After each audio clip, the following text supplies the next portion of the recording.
Are toxic backlinks actually good for SEO? Ahrefs' latest experiment shows their rankings dropped after disavowing so-called toxic links. But don't rush to Fiverr for shady link packages just yet, there's more to the story than meet the eyes. In this week's Search and Marketing News Roundup, we'll break down Glen Allsopp's brand new quarterly report and analyze the impact of the August core update that just ended according to Google's dashboard. Welcome to Authority Hacker News. I'm Gail Breton, co-founder of Authority Hacker and strategic advisor at Marketing Pros, and today's video is brought to you by Search Intelligence. More on them later. For now, let's dive into this backlink experiment that's turning SEO on its head.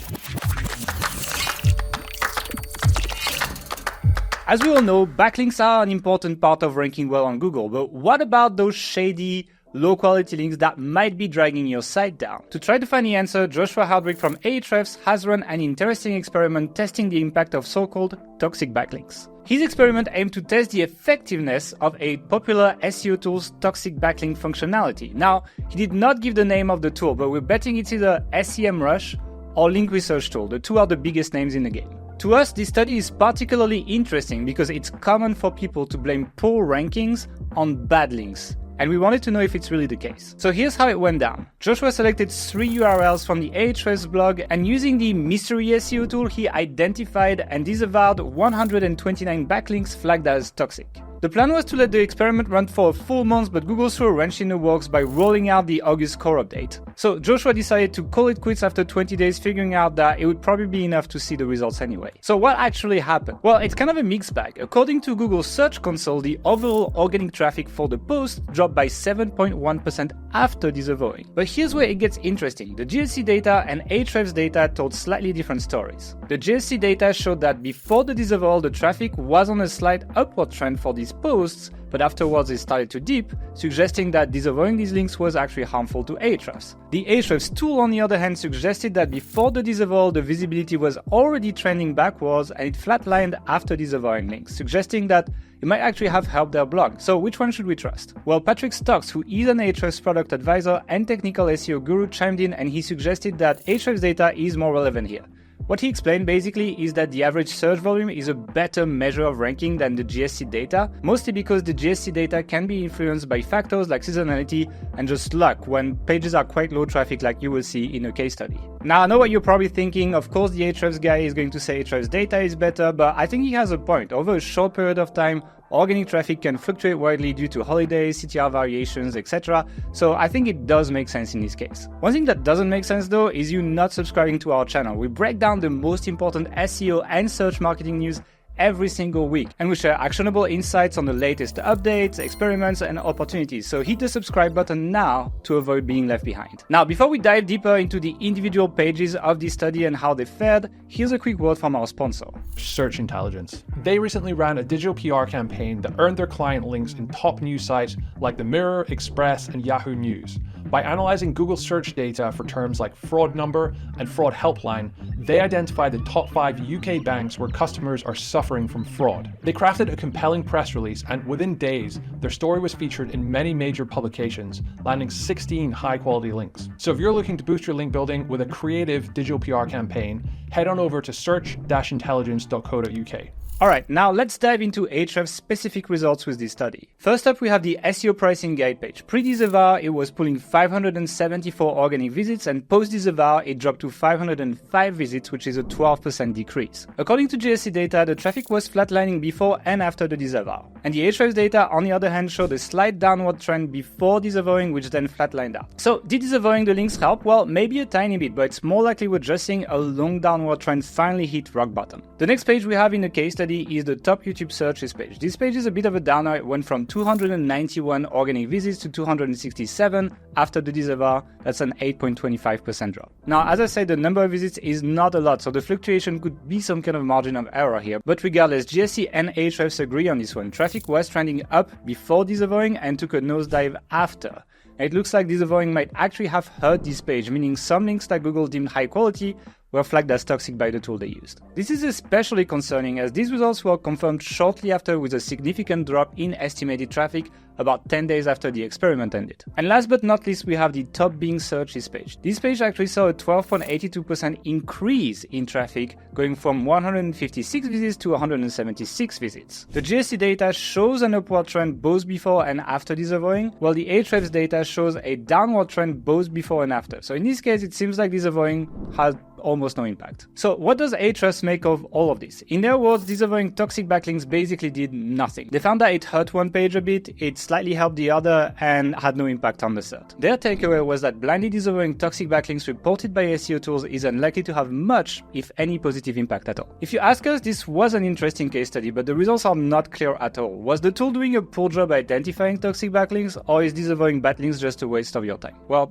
we're not really sure here. However, one thing that this study highlights is that the impact of disavowing low-quality links is likely minimal at best. This means that unless you've been acquiring bad links at scale, or Google has flagged you for unnatural link patterns, there's probably something more productive that you could be doing with your time rather than disavowing low-quality links. And this actually aligns with Google's official advice on the matter. And this also suggests that unless you are under manual penalty, you might want to think twice before spending money on tools or services that offer to clean up your link profile. Your wallet might thank you. For our next story, Glen Allsopp from Detail.com just dropped his quarterly SERP Analysis Report, and it's a doozy. Now, we know you all retweeted it like crazy but didn't actually read it, so don't worry, we've got your back. Here are the 6 main takeaways that will make you sound like you did your homework. First off, what was this study all about? Well, Glen wanted to see if the little guys, the young independent sites, could hang out with the big boys in the Google's Top Stories search feature. If you don't know, Top Stories is that fancy carousel of recent news articles that pop up when you search for something newsworthy.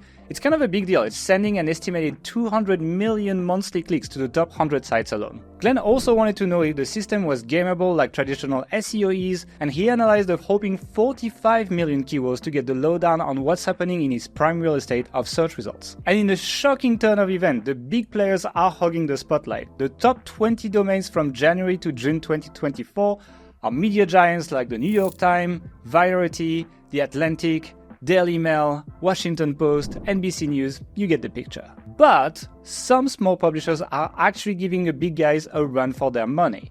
Out of the top 1,000 domains, 147 fell into the independent category. That's 14.7% of the top dogs. Not too shabby, right? Well, maybe not. While they're making up nearly 15% of the top 1,000 sites, they only account for 3.3% of the overall market share. So David's still got a long way to go before he can take down Goliath here. Now, if any of you is thinking of launching a new site and dominating the top stories, you might want to temper your expectations. After checking the domain registration dates for all 1,000 websites, Glen found only 9 sites around or younger than 5 years old. There are still some young guns making the waves. For example, the San Francisco Standard launched in 2021 and they're getting 10 to 20% of the search traffic from top stories, but that's really a rare exception here. Now, while digging around, Glen also found some questionable sites sneaking into the top stories feature. We're talking about sites with no logo, broken links, AI-generated authors, the kind of stuff I'm talking about. However, while they managed to get into the feature,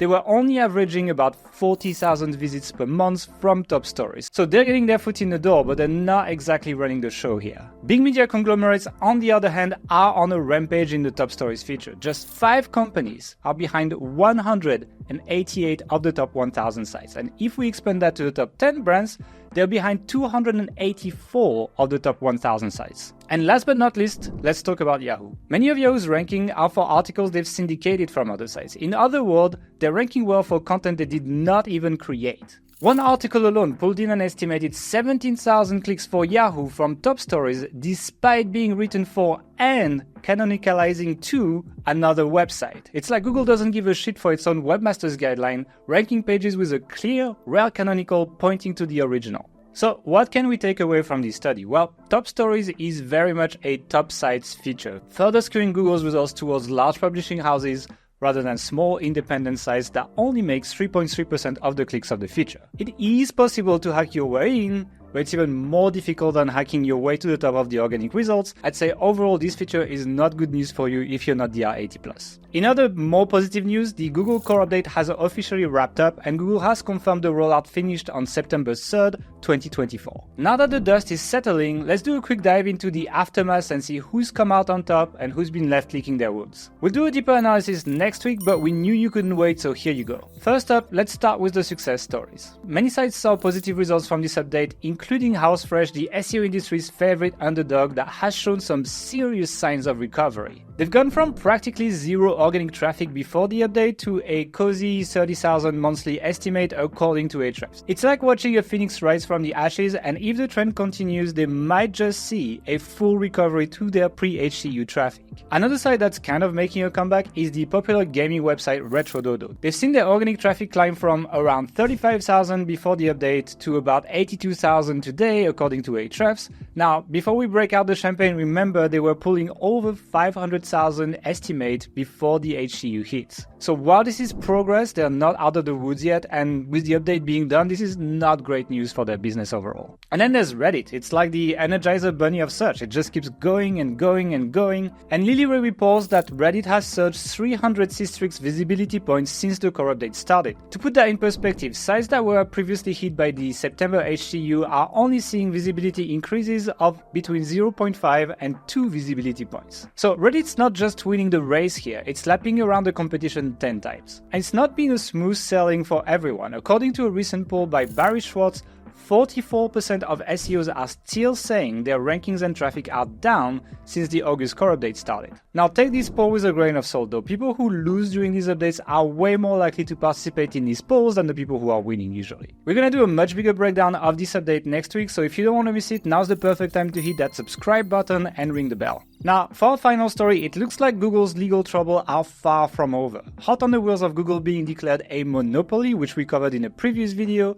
they're now being sued by Yelp for what they claim are anti-competitive practices. Yelp is accusing Google of using SERP features powered by content found on Yelp.com to keep traffic on its own search pages. Kevin Iddig, a respected voice in the SEO community, has some interesting insights on this. He points to a research paper cited by Yelp's CEO statement which discusses the impact of SERP features like image carousels or knowledge graph on organic traffic and implied revenue. Iddig took this research and combined it with his own findings from over 7,000 results and came to the conclusion that SERP features are major click drainers. His analysis showed that most SERPs now display 4 to 6 SERP features, and the presence of most SERP features significantly reduces the click-through rate on organic results. Let's take the keyword male hair growth for example. Google shows ads, organic listings, and a knowledge card.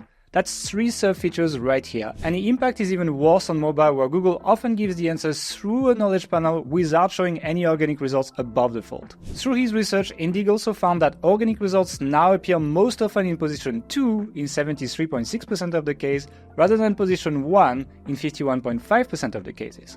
That's a massive reduction in the benefits of ranking highly for your website. Knowledge graphs seem to be the biggest offenders here, taking the most clicks away from organic, especially on mobile where they take up a ton of screen real estate. Meanwhile, discussions and forums are hanging out in positions 3 to 6 on average, with videos and image carousel often popping up in position 4 to 6. Meanwhile, related searches and popular products are often occupying position 6 to 9. The bottom line here is that SERP features using content found on websites are taking up more and more space in the top 10 ranking position that used to go to organic results. Your content is being used by Google to give these answers in the SERPs, making them more money through ad impressions while giving you no way to monetize. And that's why Yelp is suing Google, hoping to capitalize on the recent monopoly ruling. We doubt they'll be the last publishers suing Google, but the big question is, will this tame Google's monopolistic behavior? Only time will tell. For now, it's time for our traditional debate of the week. Given Ahrefs' recent experiment, we want to know what you think. Is disavowing links worth your time, or is it a complete waste of effort?